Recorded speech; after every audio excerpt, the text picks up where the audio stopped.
માનમાં હવેથી દર વર્ષે ઉજવાશે. તો આપણે સાહેબ કે સાંભળીએ અને પછી વિડીયો જોઈશું. મજા બધા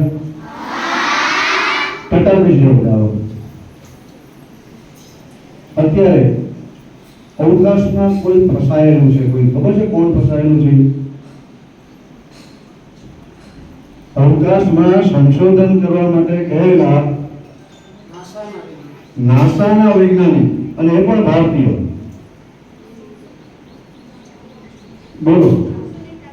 હા, સુનિતા વિલિયમ્સ.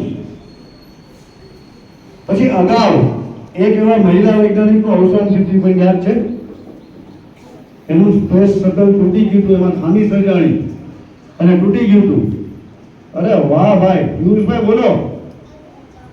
કલ્પના ચાવલા, ડોક્ટર કલ્પના ચાવલા અને સુનિતા વિલિયમ્સ છે ને, અત્યારે એના સ્પેસમાં કંઈક ખામી સર્જાણેલી છે, એટલે એ દૂર કરવાના વૈજ્ઞાનિકો થકી પ્રયત્નો શરૂ છે.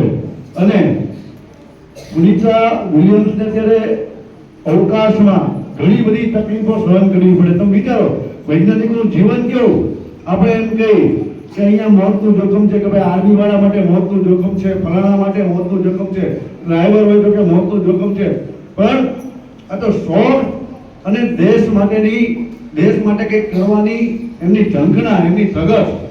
એ સ્પેસમાં બેસીને અવકાશમાં ગયા, એને ખબર છે. અવકાશમાં જનાર અવકાશ યાત્રીઓને ખબર જ હોય છે કે આપણે અહીંયાથી નીકળશું, અવકાશમાં ગયા પછી કંઈક ખામી સર્જાણી તો આપણું મૃત્યુ નિશ્ચિત છે.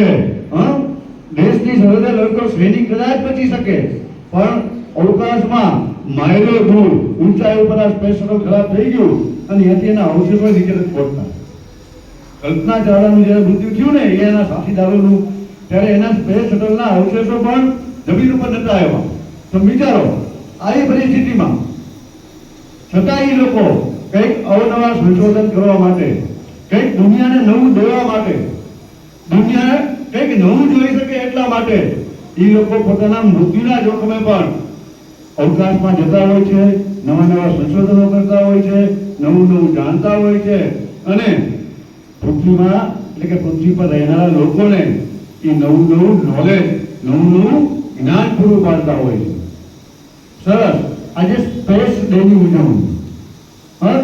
હવે આપણે જ્યારે વિજ્ઞાનના મોડેલો બનાવ્યા ત્યારે સ્પેસ શટલ કોને બનાવ્યું હતું ભાઈ?